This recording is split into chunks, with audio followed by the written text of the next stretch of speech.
Like a Pro podcast. Want to know the latest trends in podcasting in Australia and where the industry is heading? Great, because that's what we're talking about today with Deadset Studios' Kellie Roirdan. I'm Nat. And I'm Liz. And we're from Pod and Pen Productions. Before we go any further, I'd like to acknowledge the storytelling traditions of the Awabakal people, whose land I'm standing on as I record this podcast. We've often said that when it comes to making a podcast, it's not all about the numbers. And we stand by that. Except, of course, when it is. If you're making a podcast for more than just personal interest, then it's a good idea to understand where the industry is at and where podcasts are heading into the future. So let's find out how you can increase your listenership or tap into opportunities that have been identified through PodPoll24. PodPoll24 is an annual survey of the Australian podcast market, a collaboration between Deadset Studios and Insightfully with presenting partner the ABC. It looks at listener insight in the current market in Australia today. And a word of warning, there was some construction going on at Deadset Studios when we spoke to Kellie, so you might hear some noises in the background. This episode is a little longer than our average episodes, but we think it's worth it. We hope you enjoy this special episode of Pod Like a Pro. And to talk us through the findings for this year's Pod Poll is Kellie Roirdan from Deadset Studios. Kellie, welcome. Thank you so much for having me. Kellie, I know that there was so much data that you've gone through with this, and in a moment we'll talk a little bit about how you actually did the survey and went about it. And I also want to start by saying thank you for doing this survey, because I think it's so important to have some data, some hard data on what's actually happening in the podcasting industry in Australia right now. So thank you for that. But I wonder if we could start by just talking about some of the findings that stood out to you, the things that you thought were most significant. Yeah, so this is the second year that we've run PodPoll, and it is Australia's most comprehensive and in-depth survey of podcast listeners. And like you mentioned, it's a bit of a gift that we give to the industry, because I felt a little bit frustrated that there wasn't robust data on who's listening and when and what sort of shows they like and how long they're listening. And so what we're seeing is about 39% of Australians are now regularly listening to podcasts. And that's fantastic. Our survey has quite a large sample size, and it includes people 15 and up. Some of the things that surprised me, I guess, is the regularity of that listenership. So 5-6 years ago, people might dip into a podcast maybe once a week, maybe once a month. You know, they were exploring this idea of podcasting. But now we're seeing it become a much more ubiquitous, habit for people. So of that 39% of Australians who are regularly listening, about 2 million are listening daily. So that's quite incredible. And it shows that podcast is now really replicating that radio habit. And about 4 million are listening once a week. So that's quite a regular habit now. I guess the other thing that I found a little surprising was just, people say to me, haven't we reached a peak podcast? Are there too many podcasts out there? And I sort of find that really interesting. I think, well, no one says there's too many Beatles songs or too many Taylor Swift songs or too many books in the world. So why do we think there are too many podcasts? And to give people some context, the podcast index says there's about 4.5 million podcasts in the world. Spotify says it's 6 million. So it's around 5 million, let's call it. Do you know how many videos are on YouTube? I could not imagine. It's 4.5 billion with a B. If there can be 4.5 billion videos on YouTube, I think we can have kind of 4.5 to 5 million podcasts in the world. So I guess, I don't think that podcasting is overexposed. I still see it as a fairly nascent form of media. But the data also bears that out, because people were still happy to sample new podcast titles quite regularly. We found that 44%, 2 in 5 regular listeners will try a new title at least once a month. So there is this appetite for new content. The other thing that was coupled with that data, which I found interesting, is that co-listeners, people who want to listen to podcasts with other people, so it could be families in the car, it could be a husband and wife listening to something while they cook dinner, those people are more likely to sample new content. And I guess that's because they're trying to find something that everybody likes. But there's a real opportunity still to market new titles or new series within a title to podcast listeners. I just love that idea of, we think of people sitting around the radio in the olden days, but we've got that with podcasts as well, which is something really key to think about when you're making a podcast about that. It can be a shared experience. But talking about video, I mean, billions of videos on YouTube. I know that because there's always something for me to watch. But with podcasts going onto YouTube now, how important is video and YouTube at the moment when it comes to podcasting from what you've found from PodPoll? Look, it's certainly very important from a discoverability point of view. So, we are in a visual world to some degree, and we know that social media really preferences video over audio content. And of course, YouTube is the second biggest search engine after Google. So in terms of discovering content, your podcast does have to be there. And it's quite easy now to just pull your RSS feed, the thing that pumps the podcast out there, into YouTube, right? But that doesn't necessarily mean you have to be a video podcast. I think people are getting a little bit too excited about, well, everything has to be video. Not everyone is watching the video on YouTube. They're discovering it and finding it via YouTube, but they're putting it on their desktop in the background and they're just listening to it, or they might have it on their smart TV while they go about cooking or cutting the school lunches.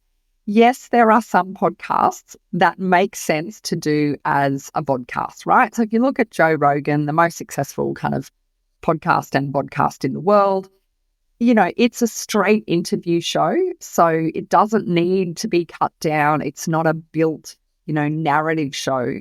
He's there in his bunker and he's got all these weird and wonderful things in his kind of garage-looking studio. So it works as video content. Not all podcasts do. And, a lot of the podcasts we make at Deadset Studios, they're recorded across multiple different interviews. We have scripting, narration, we edit things down. We're in the field, we're in the studio.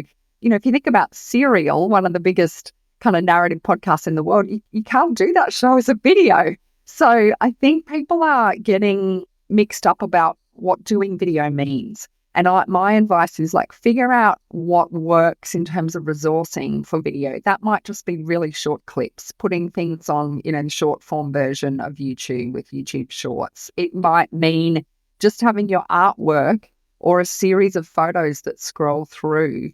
If you do an interview show, maybe it is the whole show. But think about the fact that, does it need an edit? So you have to think about all of those things. We probably know this because I don't know about you, but I love weaving sound in to make, podcasts that do have a soundscape and do have a story. It's not just a straight interview. And to create a video around that, well, you're basically creating a documentary and the price is exorbitant and it's not actually a podcast anymore. And the audio medium really lends itself to being able to tell intricate stories because of the fact that it's audio and there isn't that video component to it. But yeah, as you say, doing the straightforward interviews, that's a lot more easy to have a video component to it as well. And I do think that that's really interesting to hear you say that video is probably getting a little bit confused. People are getting a bit confused about where video actually works. And it is expensive. So if you're a client or a brand, you really think about, well, is podcast the play? And is it the play because it's still the thing that you can do while you're doing something else? So it fits into people's life. You can't consume a video while you're riding your bike. You can't consume a video while you're driving the car. So that's podcast strength. So if that's its strength, if people can find it via YouTube and still just listen to it when they're in the car, well, that's fine. There are other shows where it will make sense to have, video, those kind of chat shows where there's something quippy and funny going on.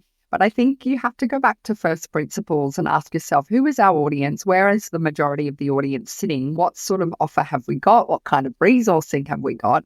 And then work your strategy back from there. I guess the other thing that I would say is that video is increasingly important, but there's ways to do video beyond the podcast. So one of the shows that I sort of famously commissioned way back in 2005 for the advent of the iPhone and before anybody had heard of this thing called podcasting is, of course, Conversations on the ABC. And what I think those guys are doing well, because that's a 55-minute interview, 2 people in a studio, that is not exciting video content. It's kind of boring to watch, right? It's a visual experience, but it's super compelling as audio. So what those guys are often doing, I see Sarah Konoski and Richard Feidler, the 2 hosts, doing these little sort of post-match reports with the guest. So recently I saw Sarah Konoski had interviewed the musician Ben Lee. And to create a little social video, she just sits with him in a place outside the studio, because studios are also visually ugly. They're usually badly lit. They're not great for video. Instead, she goes and sits somewhere that's well lit, and they just have a bit of a quick conversation about, it's like a post-match report on the interview. Like, what things did you like talking about? What's happening next for you? Oh, that was really kind of curious, that story you told about this. Why did that come up today? And it's just a minute's worth of content. That works really well as an intriguing sell, and now I want to listen to the show. So there are ways to do it on a much smaller resource. And I love that, because it's almost like teasing the watcher, the listener, with the rapport that they've already built up through that interview, which is so nice. You mentioned about brands earlier, and I know that at Deadset Studios there you do a lot of work with large organisations, with brands, with governments, and of course with the ABC and SBS as well, places like that. What did you find out in PodPoll24 around branded podcasts, around larger places creating podcasts?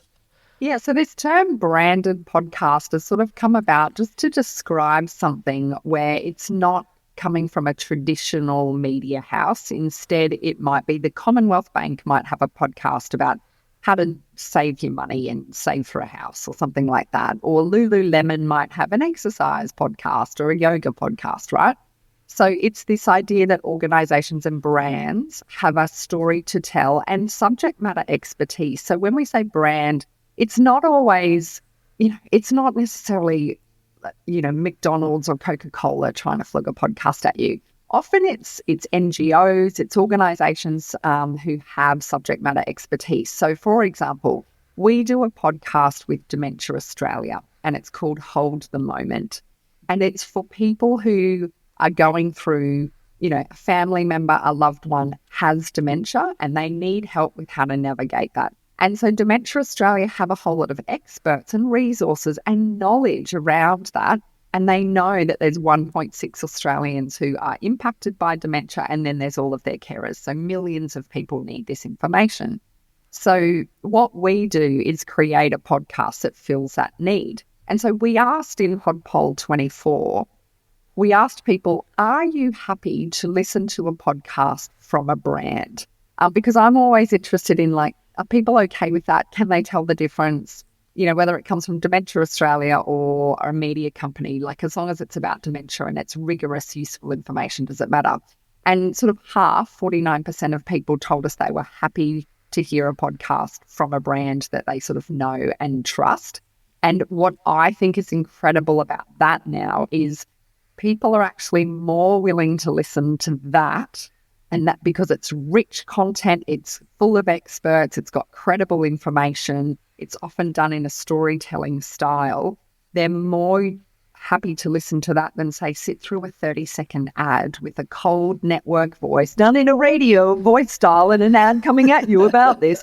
And no one likes that anymore. No. And so I think brands are starting to understand that they can shape their stories using their subject matter expertise, using their network of real people telling real stories. I mean, that's the gift with a show like Dementia Australia. We have a man who has younger onset Alzheimer's co-hosting it with Hamish McDonald from the project. And so, we're using the people with dementia to tell that story. And so it feels very authentic, very personal. It's very real. It's all the things that people connect to rather than, do you have dementia? Why don't you download our resources from our website? So that kind of heavy going, ad that you would hear on the radio. Sure, it sits well on the radio at 7:30 in the morning, but it doesn't always sound great in an intimate environment in your earbuds when you're listening at 9:00 at night. And it's also about trust, I think, as well. I'm going to trust that storytelling so much more. That's right. And we have a journalist like Hamish McDonald. We have someone who is living with early onset, who has lived experience. And then all of the guests have lived experience as well. And so it is really trustworthy. It's also gripping because at the end of the day, human beings connect with other human beings. And so that's what draws people into a podcast. You know, we can think it's the artwork or the host or all those sorts of things. And those are important to a degree. But really what drives, you know, again, a show like Conversations, it's the real people telling real stories from their perspective. Yeah, it's that authenticity, which we talk a lot about. I mean, that's the thing that people really connect to, and those real stories, and people can feel it. Unlike that radio ad that you just you just mimicked so well, Kellie. Kellie, you mentioned that this is the second pod poll. Are you seeing any trends from PodPoll24 emerging so far, or is it too early to tell? It's a little bit early to tell. I mean, we're definitely seeing some patterns. We made a decision that we want to look at trends in year 3 because we just think there's a little bit more that you can say by that point. And so next year will be really exciting because we'll be able to look at that year-on-year trend. But we certainly are seeing an increase in the number of people listening, and that's across all demographics. So that 39% of Australians now regularly listening is higher than last year, or 39%. Listenership is definitely still highest among 25 to 34-year-olds. It does skew younger, that Gen Z, you know, millennials. But Gen X and boomers do listen to podcasts. It's just that they prefer different types of genre. Maybe they're not sampling as many titles every single week, but they certainly are still listening to those shows. And as we see sort of the millennials and the Gen Zs come through, we're going to see that increase across time because, of course, those younger demographics haven't grown up with the habit of radio listening. Like, they just don't turn an actual linear radio on. They grew up with this new radio called a mobile phone in their pocket, and they're very used to just consuming digital audio.